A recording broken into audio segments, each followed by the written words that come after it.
नमस्कार बच्चों, कैसे हैं आप सब। देखिए, हमने हमारी प्रीवियस क्लास में एक चैप्टर पढ़ा था अगर नाक न होती।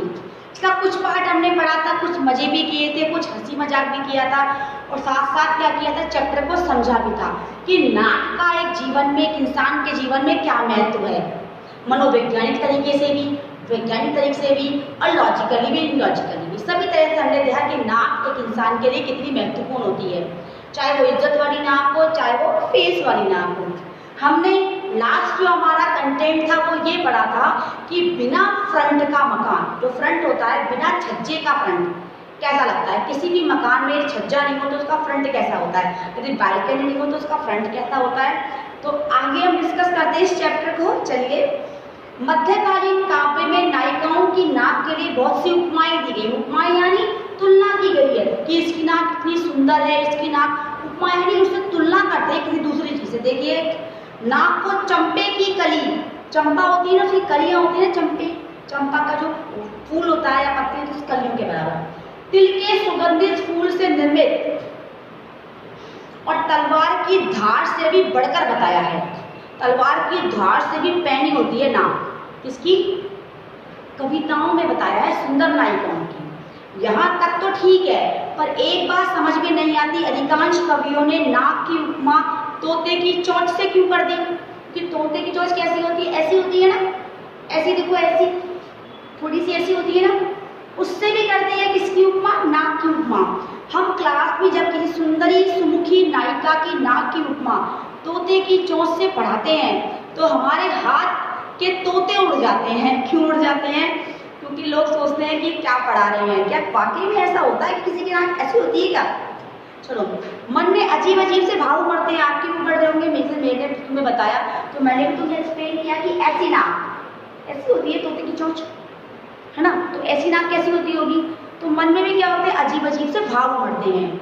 सोचने की बात है कि ऐसी नाक किसी चेहरे पर चार चांद लगाएगी या दीवार में झुके हुए उल्टे हो किधर नजर आएगी।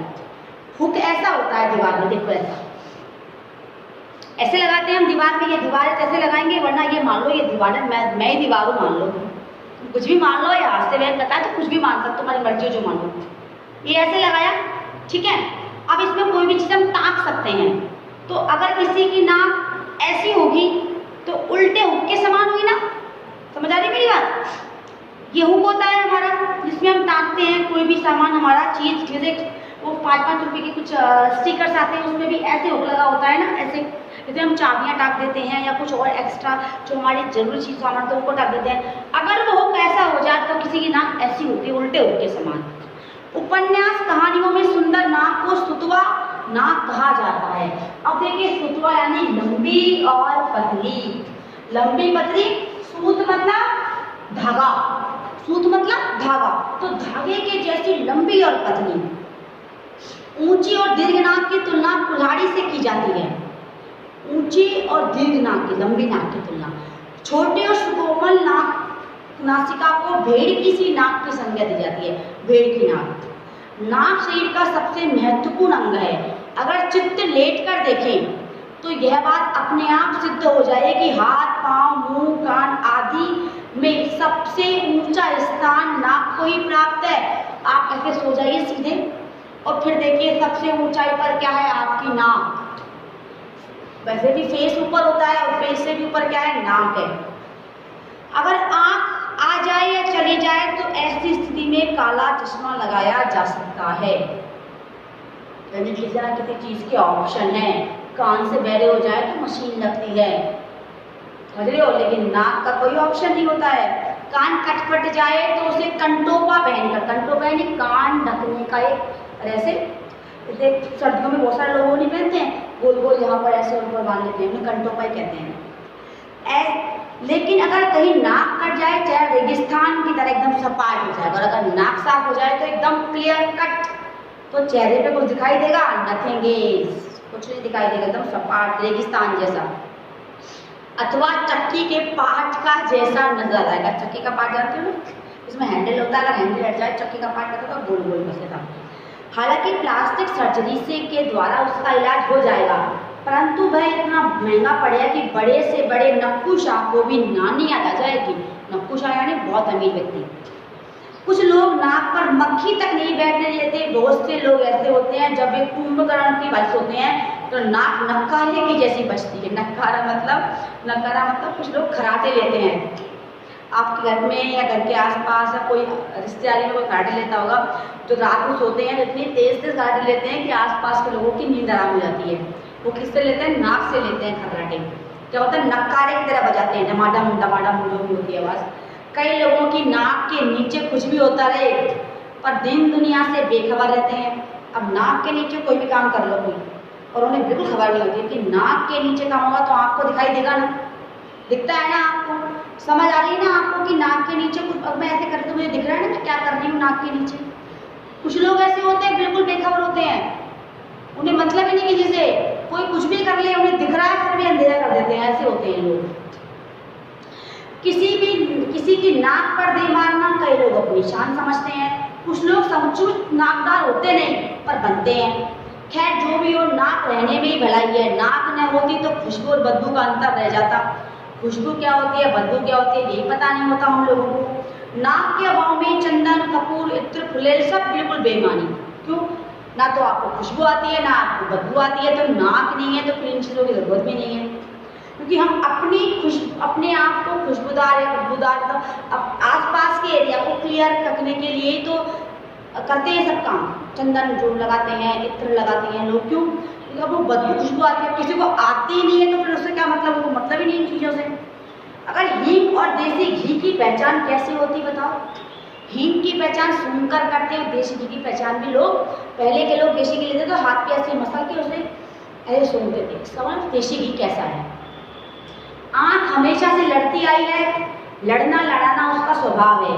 किसी की आंखें किसी से लड़े या मिलकर चार हो जाएं तो कोई अर्ज नहीं, मगर वे आपस में लड़ बैठें यह कहाँ तक ठीक है। नाक ही तो है जो बीच में बढ़कर उन्हें लड़ने से रोकती है। दोनों आंखों के बीच कौन है? नाक, जो इन दोनों को फाइटिंग करने से रोक देते हैं कि बीच बीच है। अन्यथा आदमी अपनी परस्पर लड़ने से आंखों से याद तो बढ़ता। वैसे भी अब लोगों की नजरों में फर्क आता जा रहा है। कहीं नजरें उठ रही हैं, कहीं गिर रही हैं, कहीं गड़ रही हैं और इसी का चश्मों की जरूरत भी बढ़ रही है। चश्मा चाहे बढ़ाने का हो या नजरें चुराने का, चाहे धूप से बचाने का हो या किसी को छुपकर निहारने का। अगर नाक न होती बता चश्मा कहाँ ठहरता। नाक ही तो चश्मे का अच्छा खासा स्टैंड है जहाँ पे चश्मा रुक जाता है। नाक ना होती चश्मा रुकता, नीचे गिर जाता, कान पे अटकता फिर भी नीचे तो आता, लेकिन नाक के यहाँ से वो वहीं की वहीं रुक जाता है। ये कितना अच्छा चैप्टर है आपके पास। नाक के कारण ही सीता का हरण हुआ, रावण का मरण हुआ। नाक नहीं होती, शूर्पणखा की नाक कटी तभी सीता का हरण हुआ और रावण का मरण भी उसी वजह से हुआ। अगर शूर्पणखा की नाक न कटती तो रामायण की रचना कैसे होती। महाभारत का आधार भी द्रौपदी की नाक थी, अत्यंत खतरनाक सिद्ध हुई। सिर और मुंह के बीच नाक कटलेट की बात होती है, एकदम बीचों बीच। और हकीकत क्या है, इसे खाने की नौबत नहीं आती। लोग जब चाहे किसी का सिर खा सकते हैं, दिमाग खोपड़ी चाट सकते हैं, पर नाक के साथ ऐसा कुछ नहीं होता। अच्छे अच्छे चटोरों को भी यहाँ मुँह खानी पड़ती है। नाक के और भी फायदे हैं। उच्छ्वास और निश्वास का कार्य मुंह से किया जाता है, पर प्राणों का आधार तो श्वास है। हम कहते हैं ना, अनुलोम विलोम भी करते हैं कई लोग, ऐसे ऐसे करके नाक हाथ लेते हैं, मुंह से बाहर निकालते हैं, तो वो सब काम होते हैं। लेकिन आधार क्या है इसका? नाक। और श्वास लेने का साधन क्या होता है? नाक होती है। प्राणों का आधार हमारी सांसें हैं और सांसों का साधन क्या है? नाक। नाक की गड़बड़ी से आदमी नकियाने लगता है, नक्सुरा कहलाता है। नाक में गड़बड़ी हो तो आदमी क्या कहलाता है? नक्सुरा कहलाता है। नाक हीटरा काम भी करती है। अब देखो नाक के फायदे भी हैं। अभी तक तो मजाक कर रहे थे, नाक के फायदे सुन लो आप लोग। बाहर की ठंडी हवा को गर्म करके अंदर पहुंचाती है, ना अंदर गर्म करके। और नाक के पास जो बाल होते हैं उनकी भी सुन लो। और ठंड लगने से बचाती है। आजकल पर्यावरण प्रदूषण जोरों पर है। वातावरण में व्याप्त प्रदूषण को फेफड़ों तक जाने से रोकने का काम नाक करती है। नाक में उन्हें बाल छन्ने और झाड़ू का काम करते हैं। नाक में जो बाल होते हैं वो जब सांस लेते हैं तो गंदगी को बाहर की बाहर रहते हैं और अंदर साफ पाई जाती है। बहुत से लोग मतलब साधने के लिए अपनी बॉस की नाक के बाल बन जाते हैं। जिस प्रकार सिंगट्टा दिखाने, आंख दिखाने, दांत दिखाने, पेट दिखाने आदि के मुहावरे प्रचलित हैं, दुर्भाग्य गए या सौभाग्य, नाक दिखाने का कोई मुहावरा नहीं है।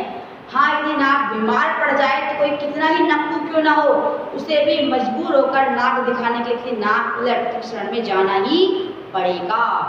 अब एक गोपाल बाबू शर्मा ने ये चैप्टर लिखा, इतना शानदार, इतना हंसी, इतना मजाक का चैप्टर, लेकिन नॉलेजेबल भी था।